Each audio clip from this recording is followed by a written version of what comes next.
This is Outnumbered. I'm Harris Faulkner. Here today, Andrea Tantaros, host of Kennedy on our sister network, Fox Business Kennedy herself, political commentator and national spokesperson for the LIBRE Initiative, Rachel Campos-Duffy, and today's hashtag One Lucky Guy. In fact, is a guy, Fox News contributor and political editor of townhall.com, Guy Benson. Outnumbered. Hello. Hey. Happy birthday, Guy! It was my birthday just a few days ago. Oh, that's a talent right there. Thank you. It is a talent. Wow. She's got many. All right. You're here on an important day in terms of politics, elections. We're going to get to it all. And welcome. Thank you. It's awesome to be back, and I have been doing zero day drinking, I can assure all of you, even though it is St. Patrick's Day. Darn. And you represented with your green tie, which we love, even though you're not Irish. All right. I'm not. Let's roll. Right now, all eyes on Israel. We are just hours away from polls closing in an election that could have a huge ripple effect here in the United States. With his party lagging in the public opinion polls, Israeli Prime Minister Benjamin Netanyahu is now fighting for his political life. This one day after a source told Fox News that a bipartisan Senate panel is looking into allegations that the Obama administration tried to influence the outcome of the Israeli elections. And if that were true, it would happen through an activist group with alleged ties to the White House. Here's former senior advisor to President George W. Bush, Karl Rove. We've seen something like this here in the United States. It's called ACORN, which took government money for ostensibly non-political purposes and then turned around and played a role in political campaigns. It shouldn't be done abroad. We stopped it in the United States, at least briefly. It shouldn't be duplicated abroad. Meanwhile, Governor Mike Huckabee says if Netanyahu loses, the White House will celebrate. And he warns our Middle Eastern allies will mourn, because that could put Iran closer to getting a nuclear bomb. Watch.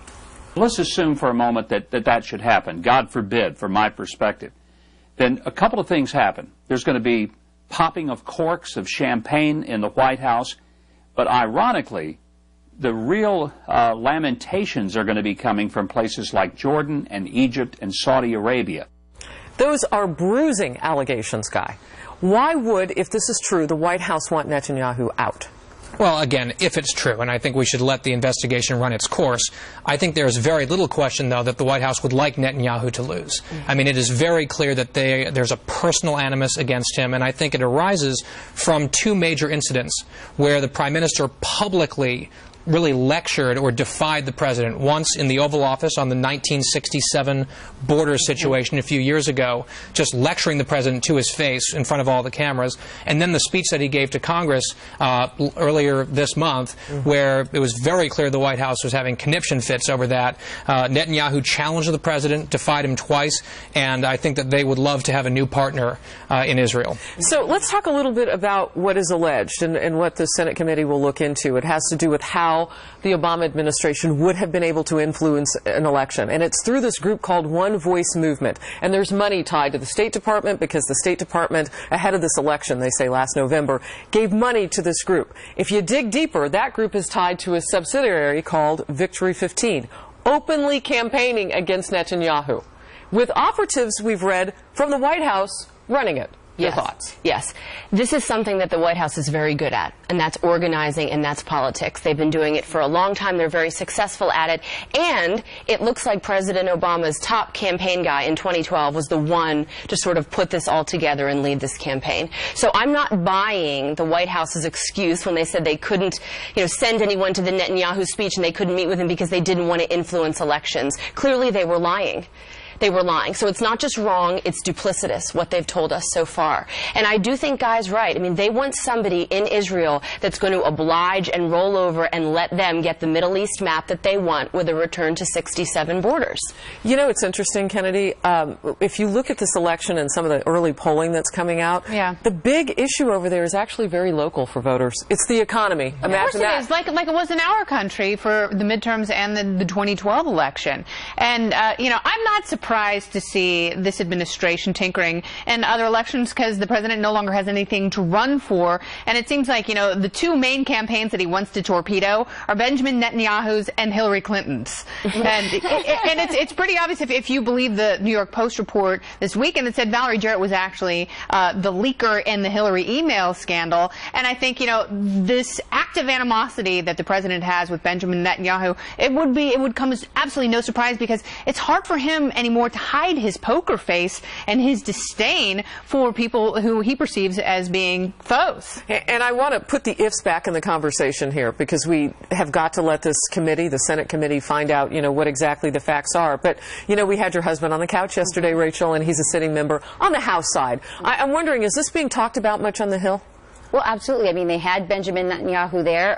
Clearly, people in the House care about it. And again, we talked about how the Senate is the one that can vote or sent the letter. Could vote on the on whether to advise on this. And so the House has no role in it, but the Senate does. And so they all care about it, but only the Senate can weigh in on this. Let me just say that if Benjamin Netanyahu actually wins, this does change the map a little bit for Obama politically, because he is not going to, if he wins, he's not going to go down quietly. He is not going to sit down with those Iranian thugs, and he's going to, I think, really, this is a high-stakes legacy game that Obama's playing. I think you've hit on it. That's it exactly. It's legacy. It's about getting someone in there who will go for a two-state solution, and that's what Obama wants, in addition to having a deal with Iran. But bringing Iran back into the picture now, because that's what Netanyahu talked about when he was in the United States a couple of weeks ago, and as you pointed out, Guy, may have been kind of the other part of this puzzle to come together and have, if it's true, the White House come against him. But I'm curious to know where we go at this point, though. I heard Ambassador Bolton talking this morning to Fox News, saying exactly what the road ahead looks like if suddenly Netanyahu is out. What are your thoughts? No question about that, but this is where I would disagree with Mike Huckabee when he said if somebody else gets in, Iran is sure to get a bomb. I think the way that these negotiations are going, Harris, they're poised to get one anyway, and there's nothing that we can do about it. I mean, the White House is making it easier with the deal that they're negotiating, but I still think that even if a different leader gets in or Netanyahu stays, Iran is on a pathway to becoming nuclear, and there's nothing we can do about it, and they know that. Ask real quickly, because this is being talked about now too, Andrea, the fact that without these negotiations, we might not have gotten ourselves into an arms race in the Middle East. Like, Saudi Arabia is going to want to get a weapon, a nuclear weapon, if Iran does, so on and so forth. We don't need to put any cards on the table. That's what I don't understand. Iran does. What are we doing? They're the ones that need to give up something. We're the ones that are crippling them with our sanctions. They are the ones that need to make concessions. If they want to buy our stuff, if they want to trade with us, if they want us to stop bringing them to their knees, they're the ones that need to give up something. We are acting so profoundly naive the way that we're handling this. 10 p.m. local time in Israel. We'll know the results. Yeah, we'll some of them. It takes a while for them to name the prime minister. All right, what midterm drubbing? Well, White House Press Secretary Josh Earnest making headlines after claiming President Obama is more in control now than before the midterm elections when Democrats still controlled the Senate. He tells Politico, quote, "There's no question that, frankly, the Republican disorganization has put them at a strategic disadvantage in interfacing with the White House and has contributed to this dynamic of White House being the only one, and the only one that's on offense." And Guy, I agree with Josh Earnest on this. I mean, you look back to the 1990s. It was the Clinton White House that was on defense because of Newt Gingrich and Republicans putting the contract with America out. Now Republicans are just playing defense, reacting to the White House. He's right. Well, he's right on that point, and the Republican disorganization is not a new story. It's just there's a twist now, because now they have both houses of Congress that are sort of dysfunctional under their control. But I also think there's something to this. When they say that Obama's more in control now than ever, there's another element of truth. We're agreeing very much with the White House here, because there have been quotes in the press, in the New York Times, saying that the president felt liberated by the Republican landslide victory last year. He felt liberated because no longer did he have to worry about vulnerable purple state or red state Democrats and how the voters might react. He can just basically do whatever he feels like at this point by executive order and say, try to stop me, try to sue me, I'm pursuing my agenda, How is that good different? Luck. Well, because he I mean, now he has an excuse. Well, no, but it is different because keep in mind the big controversy over immigration and the policy that he's instituted by fiat. He waited until after the election to do that because he didn't want to damage members of his own party in the election. Now that's in the past, rearview mirror, he is in the driver's seat whether he has the authority to or not. And Harris, remember we were sitting here talking about this, and I thought politically the best thing for President Obama would be for Republicans to win the House and the Senate, because then he can do what he always does and say, they're opposing, they're oppositional, I've got to go at it alone because people want solutions and gridlock. But part of it is also that the Democrats Democrats in the Senate play hardball. And that's what Harry Reid did. He changed rules to get things going in the Senate, and to not let things land on the president's desk. Here, the Senate, the Republicans are in charge of the Senate.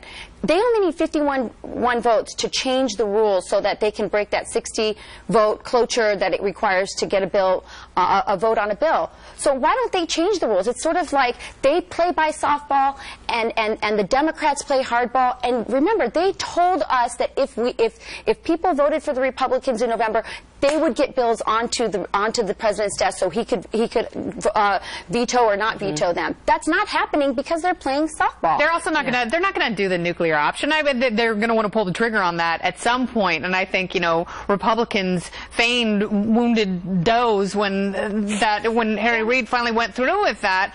But I agree with you that they are totally playing defense, and they're getting played by the president. Yeah. And I blame John Boehner and Mitch McConnell because they have so much strife within the party, and they are not doing a good job of rallying their troops if, in fact, they want to get legislation passed. The president's going to veto it. And I would say, and on behalf of the American people, I will say this today. Please speak for us. Absolutely, Harris Faulkner. Pass some stuff that people want to see. You know, go ahead and get the veto on Keystone Pipeline and fix criminal justice. Criminal justice reform could be a huge winner for the Republican Party. We talked about this, Harris. They have a tremendous opportunity to pass a lot of legislation. They have the majority. We know that when we're explaining, we're losing as a party, and that's what they're doing.